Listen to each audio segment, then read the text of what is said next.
You are listening to Exopolitics Today with Dr. Michael Salla, your source for the uncensored truth regarding the human, extraterrestrial, social, global, and political agenda. Click the like button and subscribe to this channel. Visit exopolitics.org and sign up to receive our email notifications, news, and information. Be informed and be aware with Exopolitics Today. And now, here's Dr. Michael Salla. Well, I'm delighted to welcome Elena Danaan back to Exopolitics Today. Thank you, Elena, for being part of this interview and giving us your wisdom and your insights into what is happening around the galaxy. Thank you, Michael. I'm very honored to be having this meeting with you. It's great. Thanks. Well, I just wanted to go back a little bit into your past. I mean, you were a professional archaeologist for 20 years, working with different organizations, official French organizations, and you got to work in Egypt and spend time with the Egyptian Antiquities Department and even with Zawi Hawass. So, you were involved at that very senior level. So I just wanted to know, during your 20 years or so, did you come across artifacts or hieroglyphs that to you suggested extraterrestrial life? Yes, Michael, now that you say it twice, I've been confronted to, in my work was to archive epigraphic data. That means everything that was carved in stone. I was conducting projects. I was mainly based at Karnak Temple in Luxor, and I was leading a department for epigraphy. And on one of the projects I was involved into, it was archiving the decoration of a very, very long wall depicting a battle, the outcome of a battle from Ramses II coming back from Mesopotamia. And you had everything. It was like a cartoon. It was very interesting. That's how they do it. It's like cartoons. You had all the soldiers and everyone coming back from Mesopotamia. And then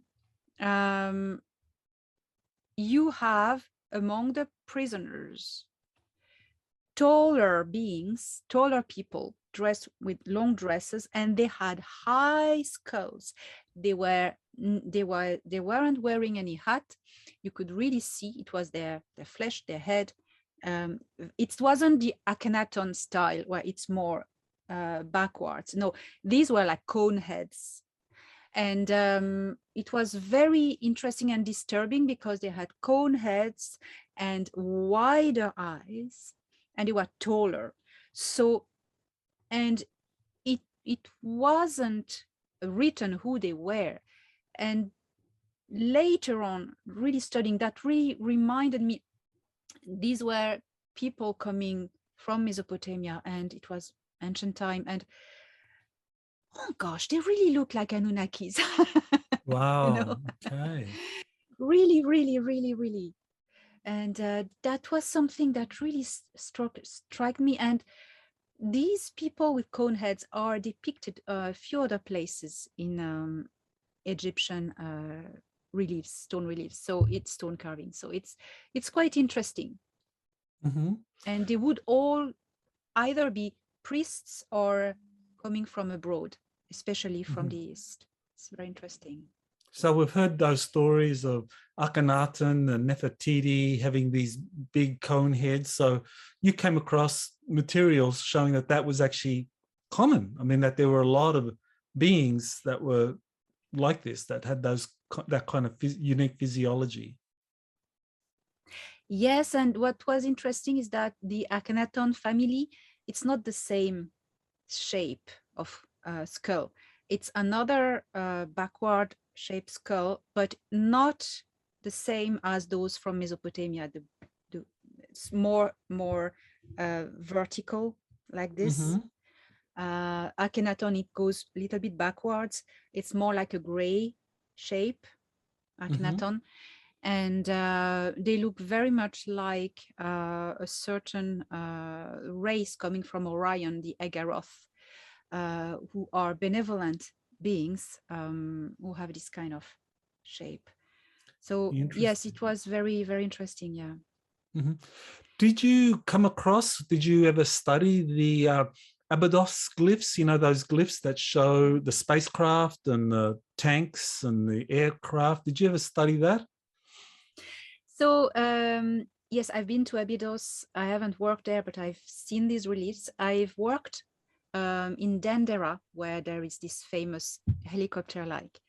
I'm gonna break some hearts and dreams because my specialty was to, I was really good at that. That's why I was hired, to understand the different interventions on the same carvings with different periods of interventions. So there would be hieroglyphs carved to sentence, and then 100 years later, somebody would want to change the name or carve something different.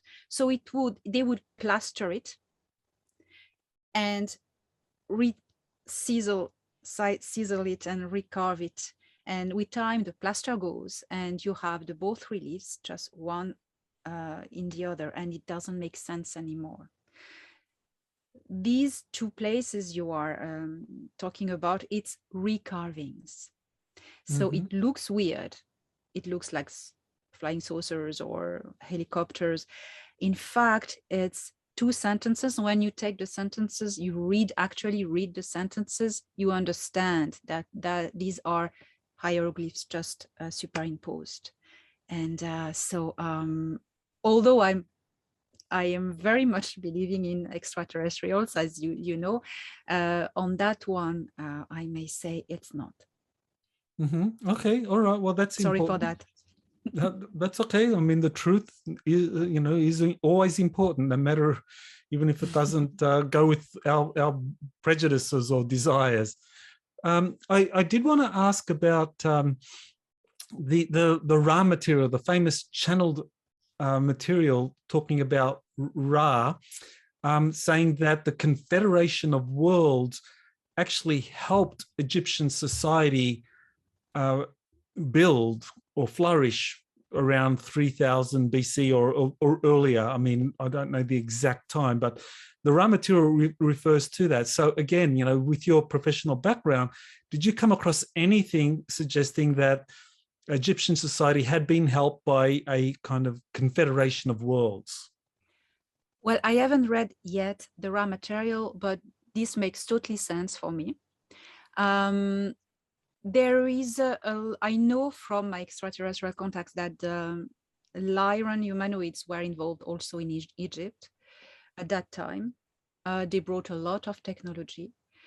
I know also about a text that is carved in one of the Queen Pyramids in Saqqara. It's not far from the Unas pyramid. This text, it's one of the rare texts of the pyramids. It speaks about an archaic religion before the religion, the Egyptian religion that we know, which is a solar religion. Before that, it was a star religion.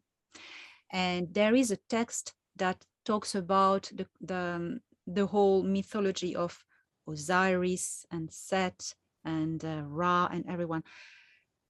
So this text says, the god Ra was tired and feeling old. He was tired to be the ruler on earth. So he decided to go back home in Sahu. Sahu is Orion.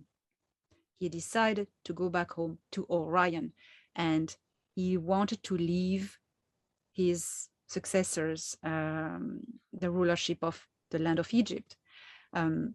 So that's how everything comes about, the story of Osiris and Set fighting for the rulership of Egypt. They were his children, said. Maybe they weren't just, officers, or we don't know. But that is written. The god Ra was tired, feeling old, and he wanted to go back home in his home in Orion. So that is major thing. And it's very interesting. It's written, it's carved. So Well, what do you think of Manetho's history? I mean, Manetho, whose writings were very famous in the Greco-Roman world 2,000 years ago, but only extracts are available now. But from those extracts, I mean, he talks about the 30 Egyptian dynasties, then he talks about the previous era of the demigods, and then the original era of the gods, where I guess Ra and all of these gods, Osiris and so forth, held reign for thousands of years. I mean, did you study the Book of Manetho, or do you have any information about that, especially this period talking about the gods and the demigods? Yes, well, Manetho had was initiated in some Egyptian temples, and where all the knowledge was kept. And yes, it refers to a period where the gods, the actual Egyptian gods, were ruling upon Egypt. And these gods, they were really non-humans, and they bred with humans to create semi-gods that would rule on the land of Egypt. So this really, what Manetho says, really remind us all the stories of, Enki and Enlil and all the Anunnaki stories. It's really like similar, it's always the fight of two gods for the rulership of humankind. And Egypt has been, we do not have a track of how Egyptian civilization grew. We have the Nagada culture, the ancient prehistoric culture. We have that, where they're just making pottery and shooting arrows. But then suddenly a brilliant civilization is here. Where do they come from? It's like, wow. They're now in the art that we find of this period of the appearance of this suddenly evolved culture.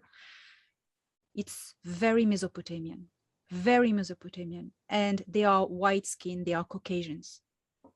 And the Nagada people, the like caveman style ones, they are dark skin. And you really can see that there's an arrival from the East.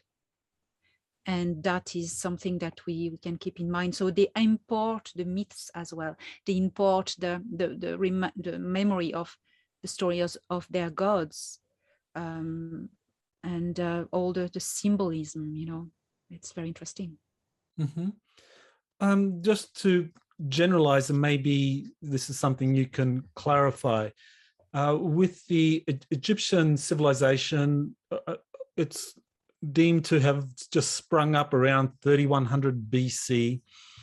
And of course, we know from the raw material that the Confederation of Worlds was involved with the growth and the flourishing of the Egyptian civilization. But in Sumer, you had the Anunnaki helping that civilization, which suddenly appeared around 3800 BC. So, are we talking about two different extraterrestrial groups working with different historical empires and peoples? On the one hand, the Galactic Federation, today we would call them the Galactic Federation, was working with the Egyptians, and maybe the Orions were working with the Sumerians. Was that, just can you comment on that? Yes, there are two different groups of extraterrestrials. The Anunnaki are not part of the Federation. They're on their own. They would have more relation with the Orion group. So that was really Sumer and all this area there. They have a colony from there, really came to Egypt, colonized Egypt, and a colony of humans. came from Mesopotamia and just populated Egypt. They brought with them all their cultures and all their mythology linked with the Anunnaki. I don't know if it is straight after this time or a little bit after, but we have input of the Lyran people and people from Orion, but good ones, from Al-Nilam, the star in the Orion belt. And that really matches the time of the pyramids, because the pyramids are just built to reflect the constellation of Orion and taking the Nile River as the Milky Way. So this colony arrives from Mesopotamia with all their culture, and then you have an input of, we could say it's the Galactic Federation. Why not? Because I would believe that because the Lyrans are part of it. So they came, but I suspect that it was a little bit much later, because I think it was at the time, maybe around the Akhenaton period. I don't know, maybe I don't have the data for that, but I know at a certain moment they came and they helped. You know, the Anunnaki redrew. They redrew. So maybe they redrew at the time when this colony left Mesopotamia to come to Egypt. You know, the Anunnaki left at a stage, and I suppose that was the time when the Galactic Federation took over. Mm-hmm. That would be my belief. Fascinating, fascinating. Well, one of the topics that we've discussed before, and I thought it would be great to get an update, is what's happening in Antarctica. In the past, we have talked about the evacuation of the Dark Fleet and the handover of some of the facilities down there to the Chinese and the Turks, who are establishing a presence. And we have a source in Antarctica who has confirmed the information that you gave, which was really amazing, that we have that real life on the ground confirmation that there was something to this, that the Dark Fleet was indeed evacuating Antarctica, just as you said, with many Germans leaving Antarctica in the middle of winter, heading for South America. And so that was very interesting. So do you have any kind of updates on that?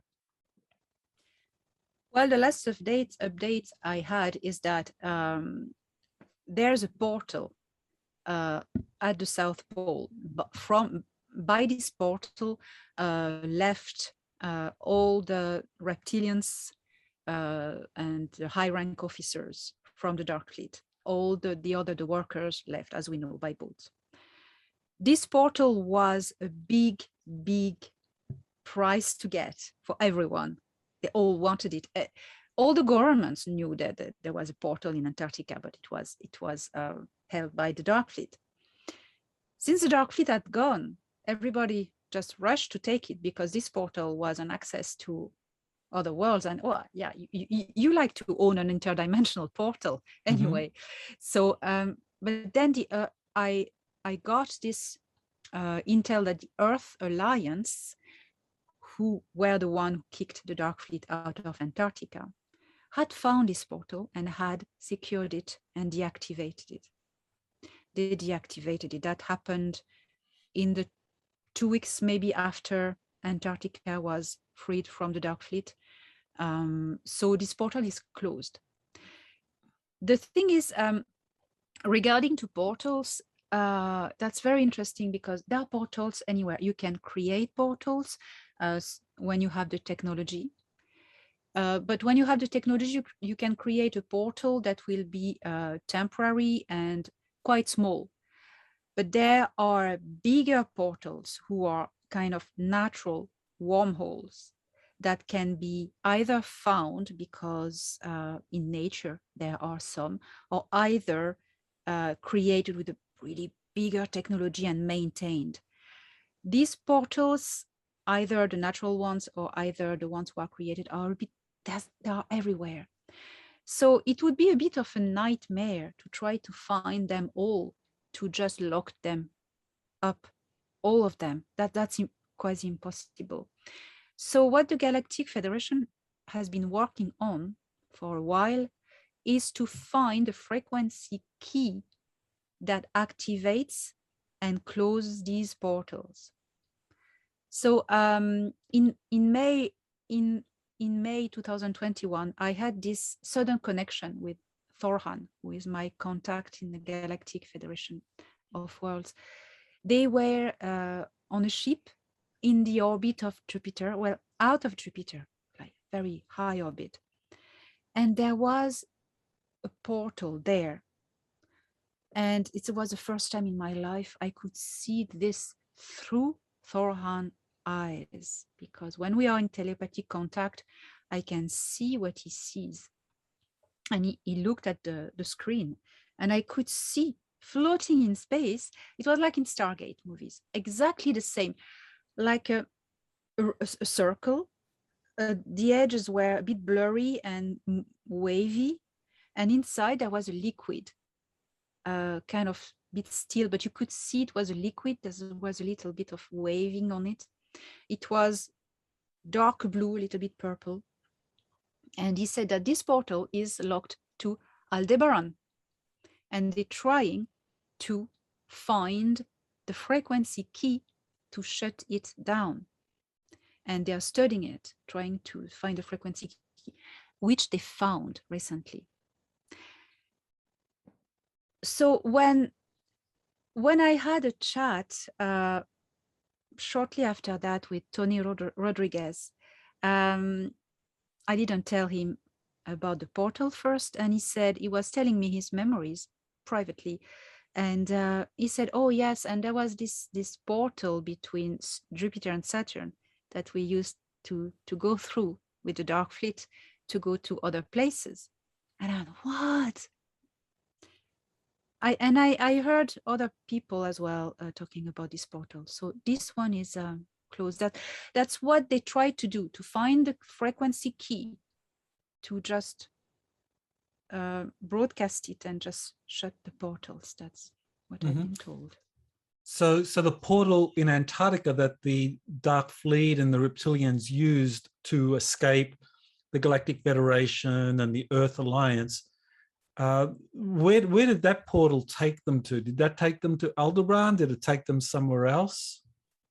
I know about Aldebaran as well, but because it was locked, you can lock a portal on a certain frequency, but you can also modify the frequency to go to another destination. But this one was also locked on Aldebaran. Mm-hmm.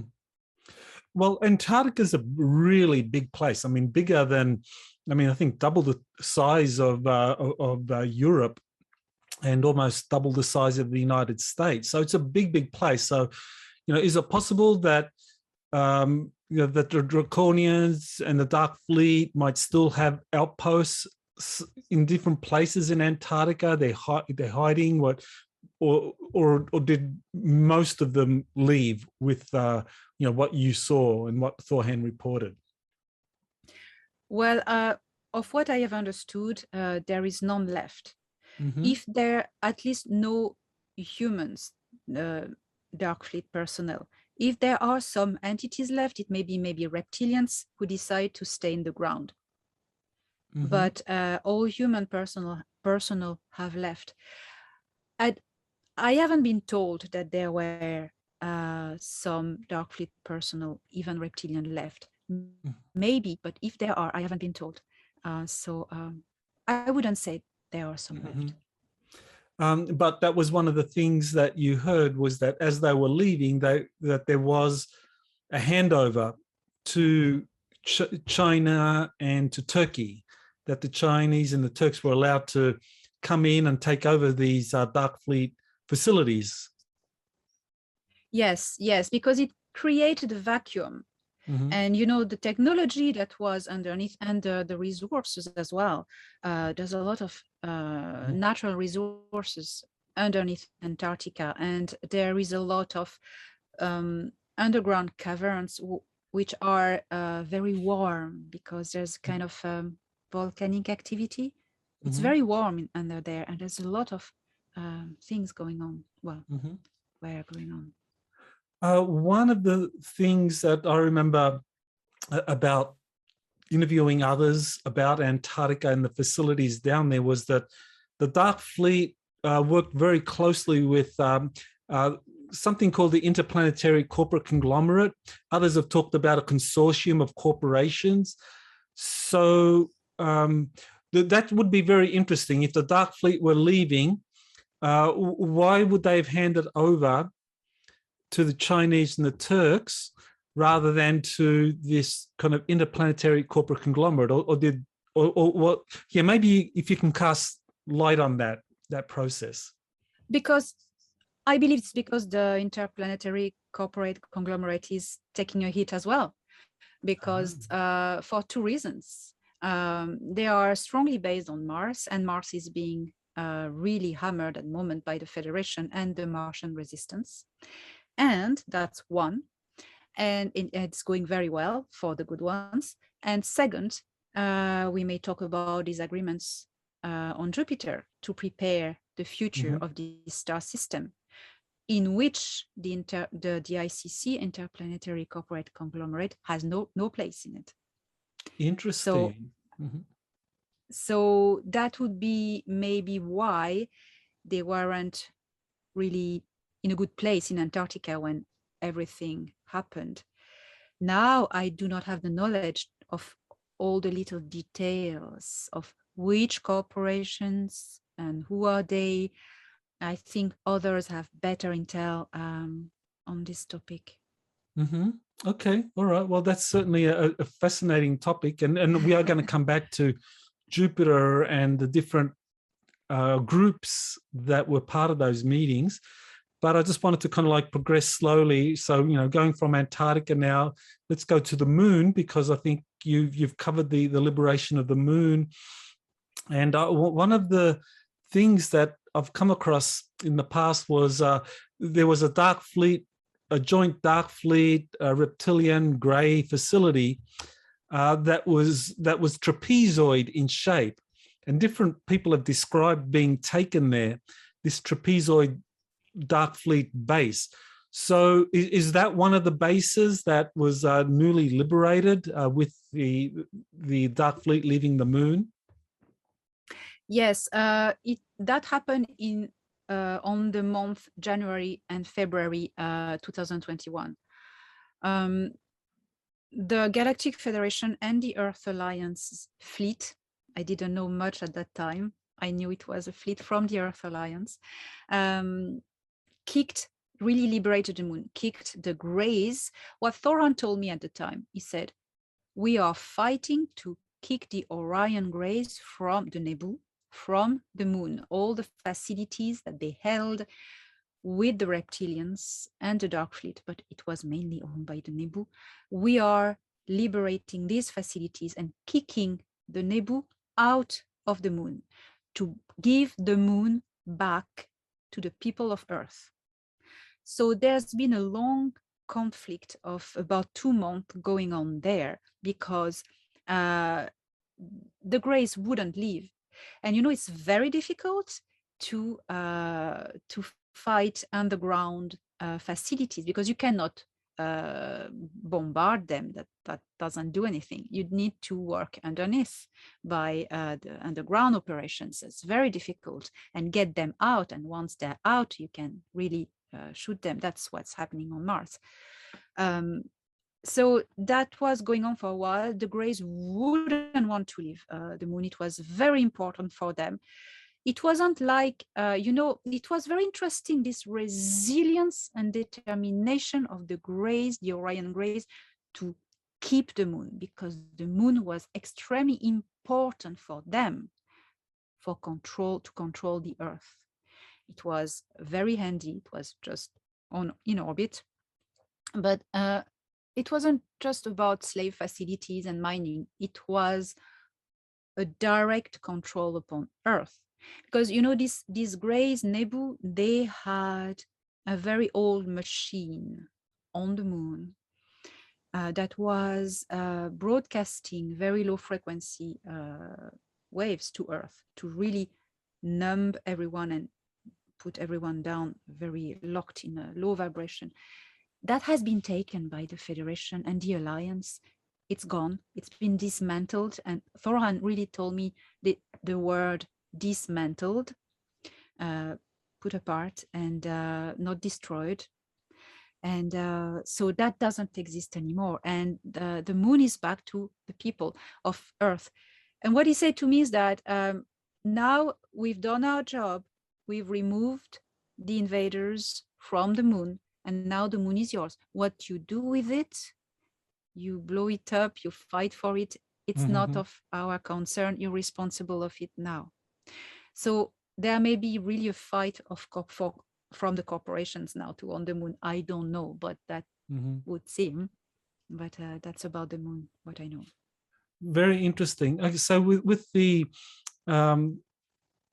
regaining of the moon, the Earth Alliance, humanity getting control with the forced evacuation of the Greys and the Reptilians have had to leave the moon, leave the Dark Fleet bases, the trapezoid base there on the far side of the moon. There was also another facility called Lunar Operations Command, which supposedly was an old German base first given to the Germans, and then it was handed over to the Solar Warden program, and eventually the corporations took control of that. Now, with the liberation of the moon, does that mean Lunar Operations Command is no longer in the power of the ICC, and is now in control of, say, the Solar Warden program and the Earth Alliance, or is something else going on? No, it's I would say it's in the hands of the good guys, because everything negative and not of this star system is out of the moon. It's been taken out. So every infrastructures that is on the moon at the moment is now in possession of Earth people. So a good corporation, progressive corporations. And I like the way Thorhan told me, uses this word, progressive corporations. That's the word he employed in the Jupiter Agreement story. Well, that's very actually important because people are familiar with the Interplanetary Corporate Conglomerate that has worked with the Dark Fleet for many decades and has connections with the Nazis, building their facilities in Antarctica and on Mars and so forth. But now what we have is a new crop of companies. We have like Elon Musk's SpaceX. We have Jeff Bezos's Blue Origin. We have Richard Branson's Virgin Galactic. So are these the progressive companies that are now being encouraged to kind of like take control from a civilian perspective, the solar system and what's on the moon? I think they are. The Galactic Federation keeps an eye on them. They need to prove that they are progressive for the greater good of everyone. I think there are new rules that have been voted recently for preserving the peace in the star system. And I think all these companies that you are naming, they are at the moment in the process to prove that they are beneficent how to say, to this this system. I haven't heard that they were really put aside, so let's see what happens. I don't know. But there's certainly been a shift in the United States in the way NASA awards contracts now, that they're moving away from these older companies that used to get the contracts all the time, like Lockheed and Boeing and Northrop. Now they're giving more and more contracts to SpaceX, and even Blue Origin is starting to get these contracts. So there seems to have been a shift. So that to me is like, well, that is evidence that there has been this transfer of power, if you like, from these kind of like unethical companies that were part of the ICC to this new crop of companies that have a chance to prove themselves, as you say, like SpaceX and Blue Origin, Virgin Galactic, and so forth. Yes, yes. And in the recent agreements on Jupiter, I was told they were involved in these meetings a set of progressive corporations and very important corporations, of course, who can really have the support and the skills to help everyone and make of this future progressive future. So it may be these ones, yeah. Maybe Okay. these Well, ones. we'll come back to the Jupiter meeting. I think we should kind of like focus on that shortly. But before then, Mars. I think you've talked about Mars being liberated. We've gone over the moon now, so let's look a little bit at Mars. And one of the things that really got my attention was that there was a scientific study published recently that showed that in the first full year of data collection of seismic events on Mars, they identified 500 Mars quakes. And previously they thought Mars didn't have any seismic activity, but now that they are taking seismic data using one of the landers on Mars, that they are identifying lots of seismic activities, small Mars quakes, 500 of them in the first full year. So the question is, scientists are saying, well, this is surprising to us that shows that Mars has seismic activity after all. We didn't know that. But is that true? Or are these Mars quakes actually evidence of these battles that you say have been happening on Mars over the last year or so, where the Galactic Federation has been helping indigenous Martian civilizations, indigenous reptilians, indigenous insectoids liberate Mars from the draconian Dark Fleet Orion alliance?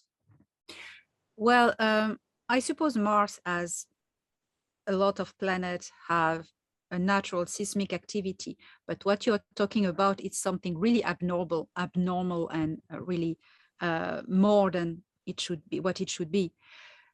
That really matches what's happening since about 4 years now. The Galactic Federation has been preparing all this, and they have been preparing. They've done the same thing on Earth.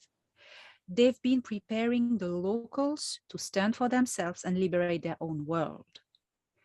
They've been training the Martian resistance, the local species, training them, giving them weapons, really helping them to build a force, a Martian alliance.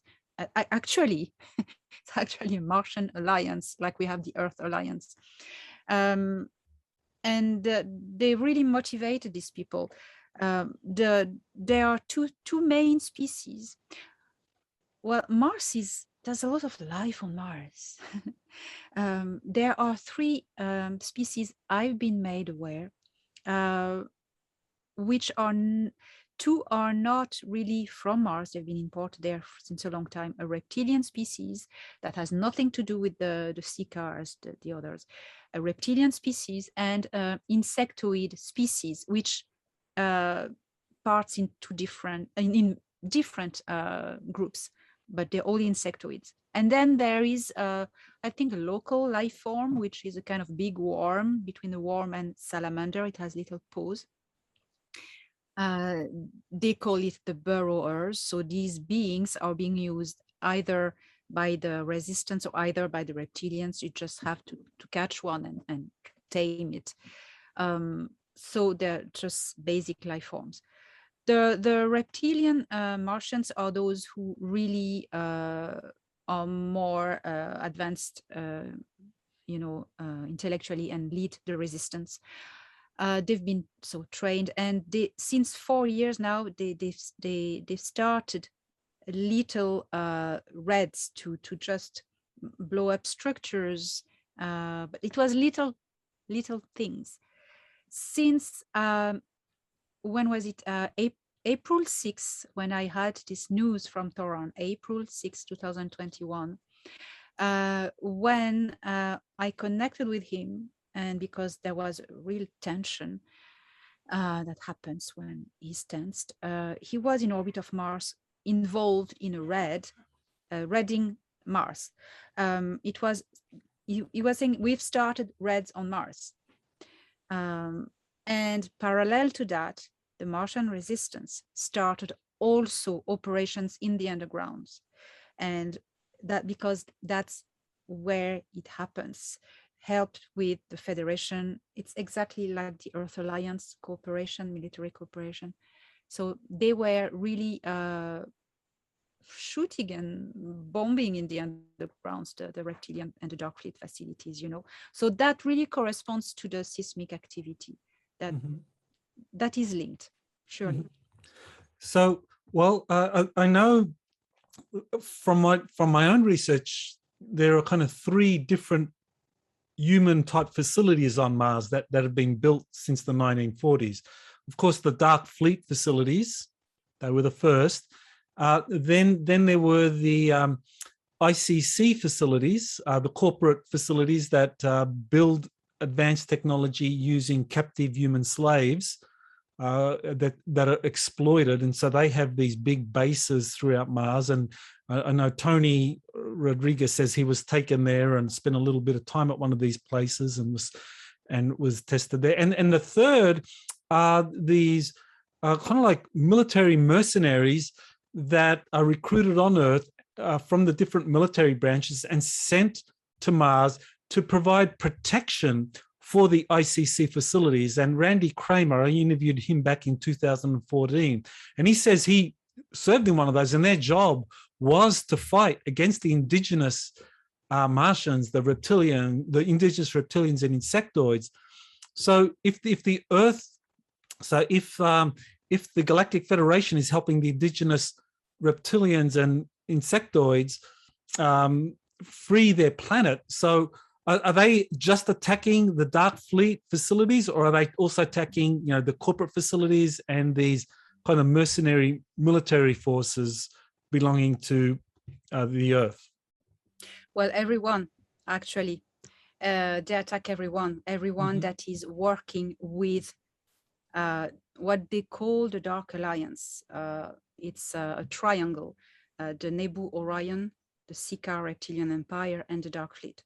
They call it the Dark Alliance. Anyone who is involved with working with them or protecting them needs to go. So they're attacking everyone. The thing is, with the Galactic Federation, they have a policy to not kill unless it's really necessary. That's their policy. So they're not going to bomb when they are hostages or slaves or people in it that are not really leading the bad thing. So there's been a lot of evacuation, and especially lately. When was it? It was on July 5. I received this intel that all the facilities held by reptilians and humans cooperating with reptilians had been retaken. Not the Dark Fleet ones yet. They are still there. They're just having a problem with the Dark Fleet, although they're diminishing in power. So there has been all these facilities held by either reptilians, either human working with reptilians, have been liberated. And so I suppose all the humans involved there must have been brought back to Earth. Because, all these poor soldiers who have been just taken to work there or involved there, I mean, they're not really the baddies. They're just hired, and some are even victims, and they didn't ask for it. So these ones are, even if they've been taken to work for the baddies, I mean, they're victims as well. So these ones are really taken care of and brought back to Earth. So that's what I know. Now Mars is not yet totally liberated, but the Dark Fleet is still there apparently. Yeah, that's very interesting. So like if we take, for example, like the prime corporate base on Mars, Ares Prime, Tony says he spent time there. Randy Kramer says he was part of a military unit to protect Ares Prime, and at Ares Prime it was run by this kind of ICC. and it was exploiting captive slave labor, that it was exploiting humans. So has Ares Prime been liberated, and how would that happen?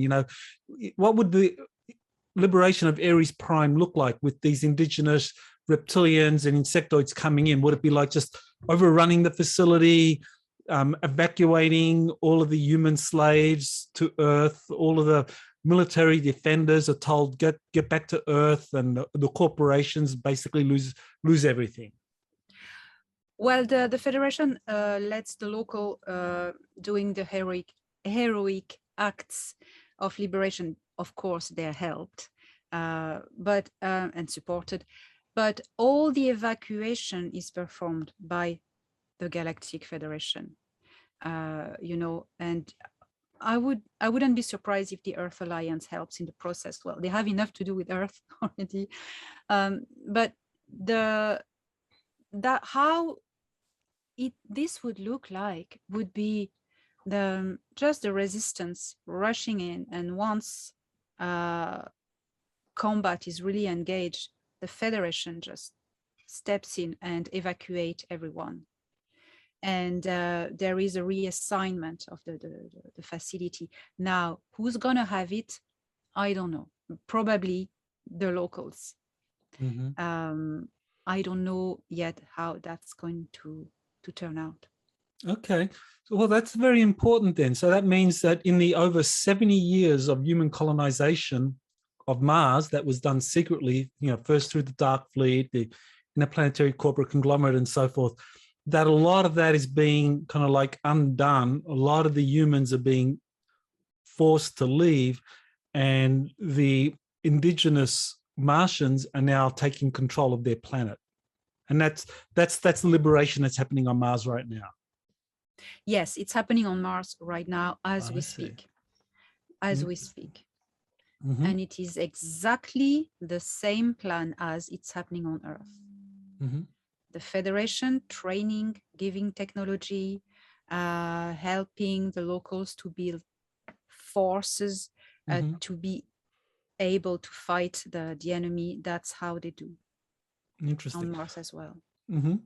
Well, one of your most recent updates was the moon Phobos, one of Mars's 2 moons, and you talked about how that was liberated and captive humans were freed. I presume they are being repatriated, whether to Earth or some holding facility. So, anything you want to add to that, to the update on the liberation of Phobos, and what timeline might we expect for the other moon, Deimos, to go through the same liberation? The 2 main Mars satellites, Phobos and Deimos, were since a very long time property of the Greys. So 2 different types. Phobos was property of the Zeta Greys, the small Greys from Zeta Reticuli, sorry, called Xrog. And Deimos was property, maybe still is, but not for long, of the Mithra, who are tall Greys. These ones are from Andromeda Galaxy, but they work with the Nebu from Orion. So they have agreements with them. So they kind of part of them in a way. On Phobos, since a very long time, Phobos is hollowed. It's been totally carved inside, and there's a facility inside where they recreated, of course, conditions of atmosphere and gravity to be able to work there, of course. This was serving a treatment of abductees from Earth to chip them and sort them, to dispatch them for different scientific experiments. So many were sent to Mars or other destinations. So they were preparing abductees for scientific or medical experiments. It was a big central. That has been liberated.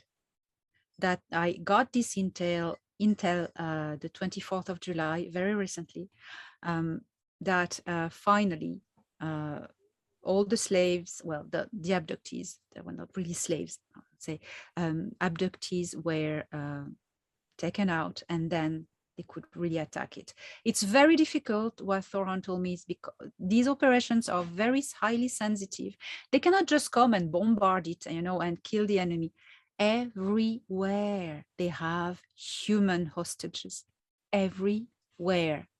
So the good forces, they don't want to just, they could go and nuke everything, and that's done in 1 hour, the war is won.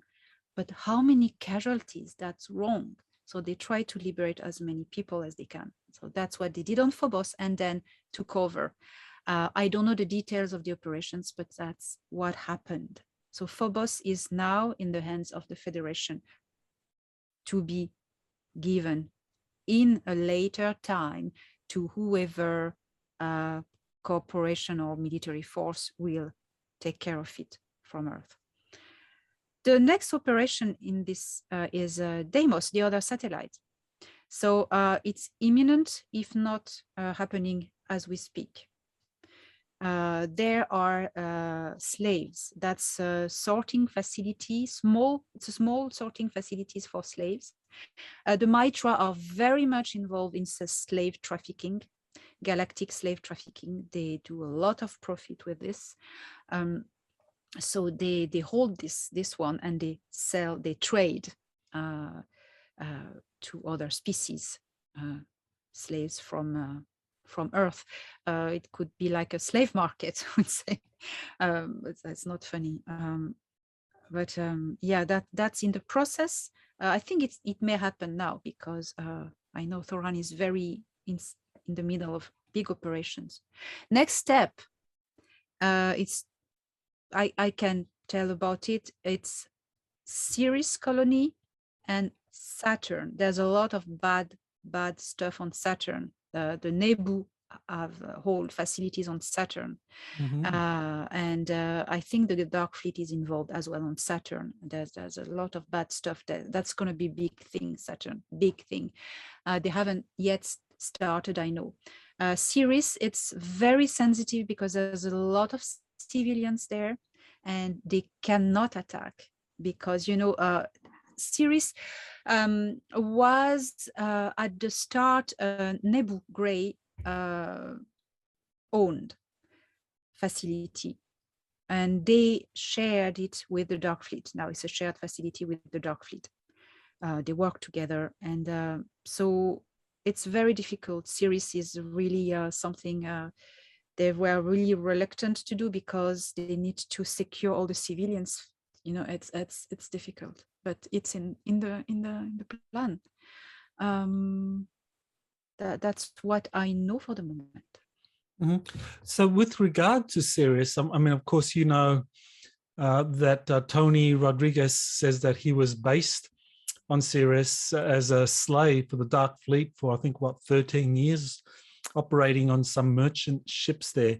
So did you actually, from Thorhan's perspective, confirm that? I mean, was that something Thorhan saw, that indeed there is a Dark Fleet there? And I think, I can't remember how many people Tony said were there, but I think he said there were several million, a lot of people on Ceres. So is that accurate, that that's how many people are there, and that it's a big problem now in terms of this liberation?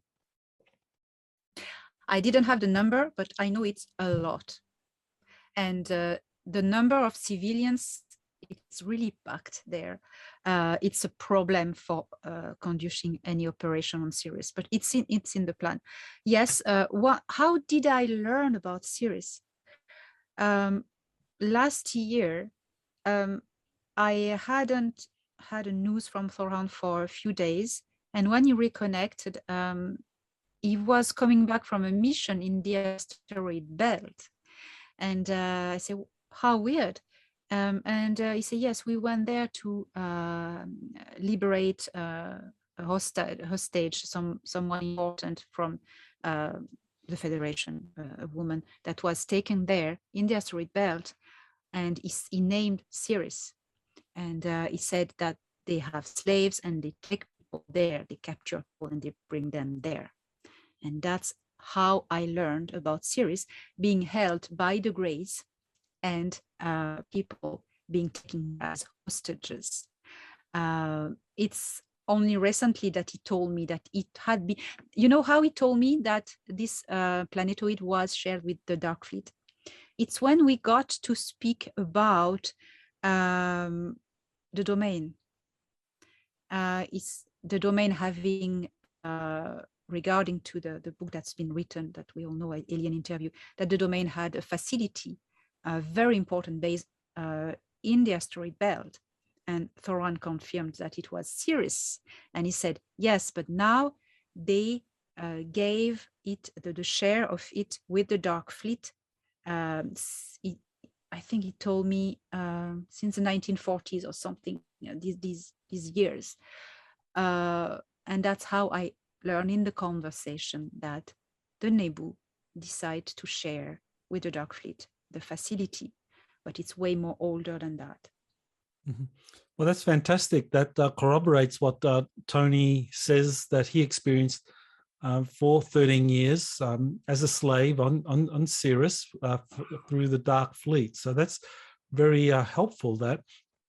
So now I think we should really spend a little bit of time on these meetings near Jupiter, because that's very, very important. That seems to have been a major milestone, and the way you described it, or the communication you forwarded to me from Thorhan, summarized it as a handing over of authority, really, for the entire solar system from these regressive races, the Draco, the Nebu, and the Orions, to the Earth Alliance and to this kind of like progressive coalition of space commands that is now emerging on Earth. So you want to kind of like tell us a little bit more about that message?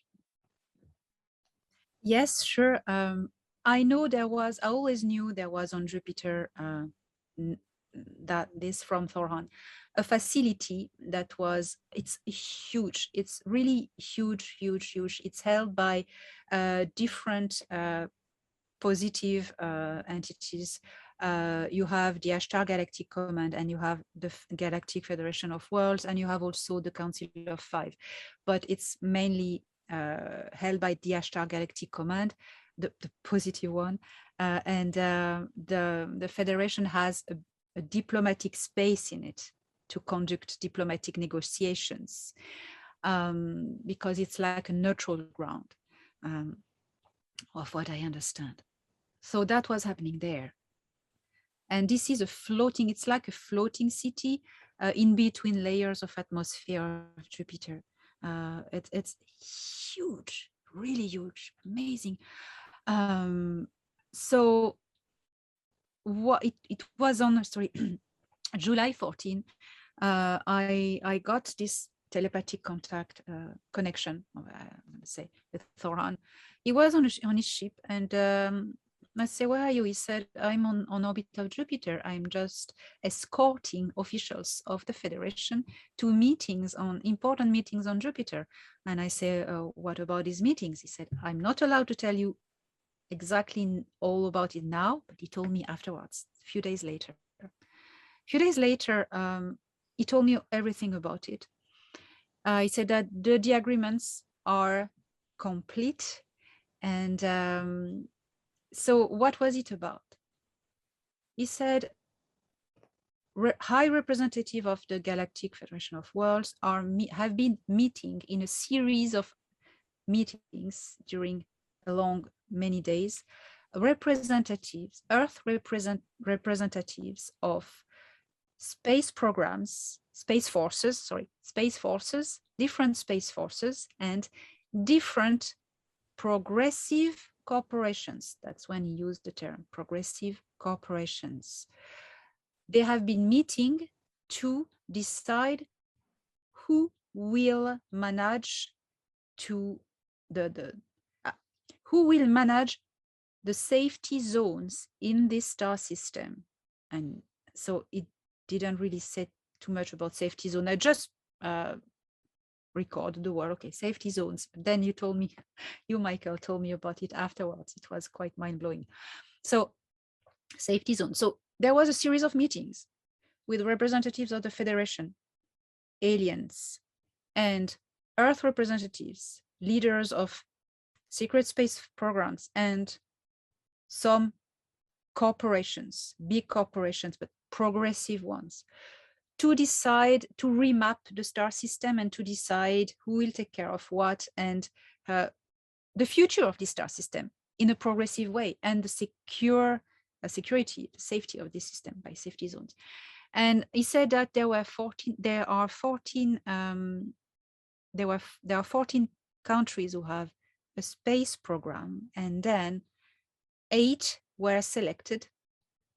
These were meeting separately in different rooms with different representatives and presenting their projects for the future of the star system. And one at the end was selected to lead all the other ones and just manage them and take care of the management of everything in the star system. So the United States of America won the prize because they were best able by their skills, and what they wanted to have is the spirit, the protection, because they had the spirit of, you know, being guardians and protectors, and all the cooperation going with them were willing to do a progressive work, not service to self, but service to the greater good of the humanity in the star system. So, and after he said that to me, he was on board his ship, and he said, the agreements are over. And I saw, he looked at the screen, and I saw 3, it was like ovoid silvery ships, a little bit thinner at the back, leaving the orbit of Mars. They were coming from behind Mars and passing under his ship. And he said, oh, that's the Earth delegations. There are 1 per ship, the ones that haven't been selected in the final meeting. And there were 3. And he said, oh, 2 of them, it's the Chinese delegation and the Russian delegation. They're apparently very grumpy, he didn't say grumpy, he said another word, unhappy, because they hadn't been selected to manage everyone, and they didn't want to be under the rulership of America, obviously. Yes, that's it. So, well, that's amazing information, and the thing about it that really got my attention is that it closely matches what we know of the Artemis Accords, that the Artemis Accords were set up in kind of the latter part of 2020 under the Trump administration, and that they were a set of bilateral agreements between the United States and 7 countries, which is now expanded to roughly 11 countries. And that it talks about safety zones. It talks about a multinational coalition to promote scientific research, to promote peaceful exploration of space, and mutual defense based on very important principles, exactly what you were saying. So, you know, when you look at the language of the Artemis Accords and what you were told by Thorhan and the Galactic Federation, to me, it's clear that the Galactic Federation was working with the Trump administration in 2020 in coming up with the Artemis Accords. And in fact, we actually had confirmation of that from this Israeli scientist, Professor Haim Eshed, the founder of Israel's space program, who came out at very late 2020, I think it was December 2020, with a book and an interview where he said, yeah, that the Galactic Federation is working with the Trump administration. So very amazing information. So this all corroborates. So these political processes that anyone can confirm exist, are real, corroborates everything you've just said about Thorhan and setting up a system where there's a multinational coalition with the US at the center of it, being acknowledged as the leader, and that China and Russia were very unhappy with that. That matches exactly what has happened with the Artemis Accords and with the failure of China and Russia in attracting any support for their joint lunar exploration mission. They got zero support for it. And I think that shows that every major nation that has a space program wants to work with the US under the Artemis Accords, and other countries are signing on. There are some NATO countries like Germany, France are going to be signing on pretty soon, but Britain, Italy, Australia, Canada, New Zealand, Japan, Brazil, South Korea have all signed on to the Artemis Accords. So all of the major nations, and you said there were 14 nations that were represented at these meetings, and they match up with the members of the Artemis Accords, along with other countries yet to join, like France, Germany, and India, and of course Russia and China. That's it, because when you say 11 in the Artemis Accord, Thorhan said 14, so that is weird. But in fact, there are other countries that are not yet in the Artemis. That's it. So it matches. Okay. Yeah, I understand now. Yeah. Well, that's fascinating. So you said that, this in your message, you said that there were 12 meetings overall that the Galactic Federation conducted with these different delegations from each of the spacefaring nations. And in the end, there were 8. In the end, there were 3 meetings. You said that there were 3 meetings.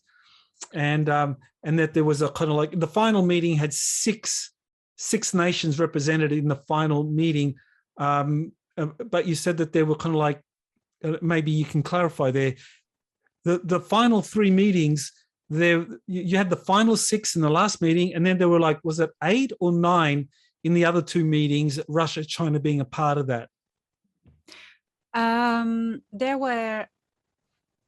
There were 12 different meetings spread on time, and every time these 12 meetings were not everyone together each time. It was groups, and so there were 12 meetings. The second email, in your second email, you said the Galactic Federation only wants to work with a unified global civilization, not with a clutter of different rival space forces playing power games. Thorhan said that there are actually 14 countries involved in space programs who are represented there, but a top 6 have programs recognized by the Galactic Federation as most progressive and durable. Yes. Okay. So those top 6, that didn't include Russia and China. No. Yeah. No.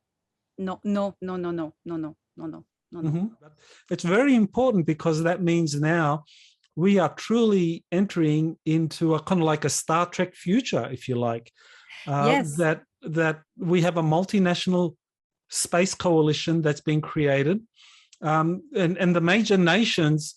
It's interesting, looking at the creation of Space Force and Space Command. The United States was the first to set up a space command that was back in, I think it was 1985.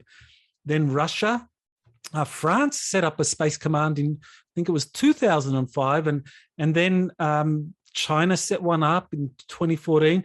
And then in 2021, this year, you had Britain, Germany, Italy, and Australia all setting up space commands. And other countries are following up. So these are the nations that make up your top 6, the ones with space commands. That's it. It all matches. Incredible. Oh my gosh, incredible. Mm-hmm. Wow. Yeah. It's quite impressive that, Michael, every time I give you intel from Thorhan, I just give you, and I write to you straight away. And after these agreements, this intel about these agreements, I literally wrote my notes down straight away and just copy paste it to you in an email. that you are, and it was, so I just transmit to you, and then you just blow my mind finding correspondence with all of this. It's absolutely incredible. Incredible. I think it's fantastic that you're getting this real-time intel that you can pass on to me, and I'm so delighted to be able to put that in the context of these space developments that are ongoing, because that's what I study full time, and so I have a good knowledge of that. But to combine that knowledge, working knowledge, with real-time intel is really fantastic, and a joy to work with you, because as a researcher, this is what we lack. We lack the real-time intel. We don't get it from the governments. We don't get it from Freedom of Information Acts. Whistleblowers often are talking about things that happened 10, 20, 30, 40 years ago. So to get events that are happening right now from the Galactic Federation is fantastic. So you're doing incredible work. And Thorhan is, I'm so glad that he and others are passing on this intel to you. Thank you, Michael. It's very impressive. I'm not a specialist in politics or exopolitics even, and I'm just a normal person. I was just rescued by Thorhan, and he's a military officer in the Federation. He's not even in the intelligence, knowing everything about everything. It just tells me what he sees, what he witnesses, what's happening in his work, what he witnesses in his work. And this is so precious because it gives like live testimony of what's happening. And it's true that you always know how to find the correspondence to existing events. It's impressive. Yes, but it's very important. So I'm looking forward to more updates, and that way everyone can learn about what's really going on in our solar system. So just to finish off, I thought it would be really interesting if you just comment about this new contactee that you've made, that you've gotten in touch with, because apparently her extraterrestrial contact is also from the Pleiades, and he actually was Thorhan's old commander or captain. So can you tell us about Valnek and Megan Rose? Yes, so I've been contacted by my Megan Rose, who told me that she was abducted by actually reptilians and rescued in the process. And the story seemed quite familiar to me, of course. And she said the name of the Nordic being who rescued her was Valnek. And she described all the crew. She described Thorhan. She described Myra, the scientist on board the rescue ship. And I went, Valnek, yes, he's Thorhan's very good friend. When I hear these testimonies like this, I always double check. So I asked Thorhan, and he said, yes, indeed, we rescued this little girl. So everything matches. And when my mind was blown away to find someone who was rescued by the same team, the same crew. At that time, in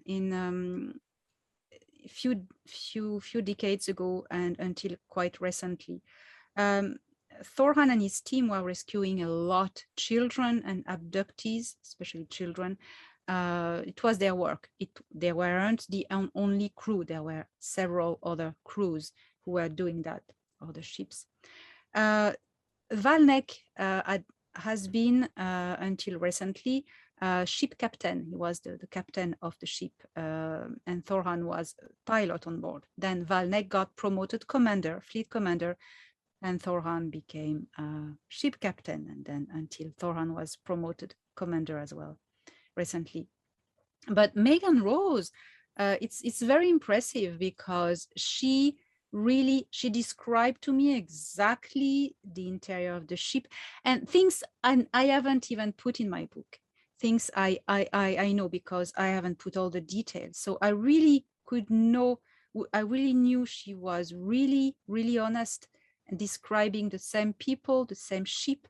And she even said that in one of the rooms, there were other children as well who were rescued. That was mind-blowing.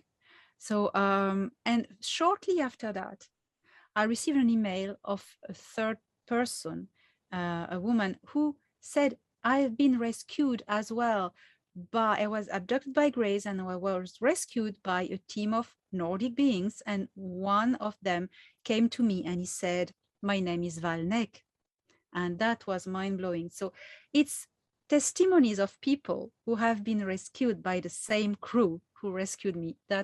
I love that.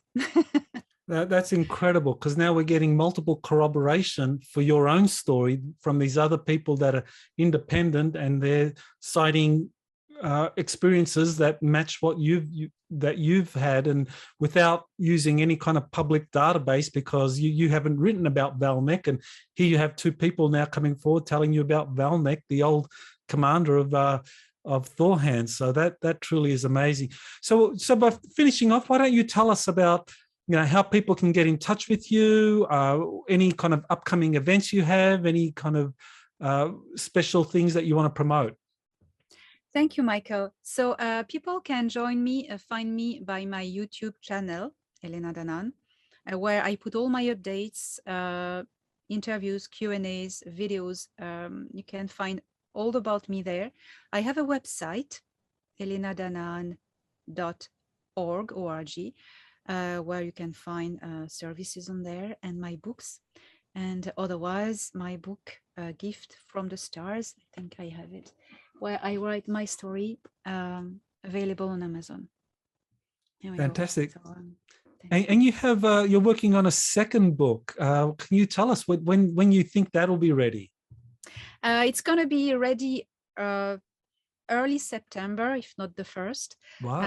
I'm in the proofreading at the moment and editing. It's finished. This book is about everything we're talking about now, my experience and contact with people from the Galactic Federation of Worlds, everything that happened after my first book was written, my encounters with Val Thor. That's the main thing in this book. I met him 3 times, and the conversations I had with him that I could remember thanks to Thorhan, because to really set my memory to remember it was, otherwise it's very difficult to remember conversations. So this and all the updates we're talking about are in it, and all my travels.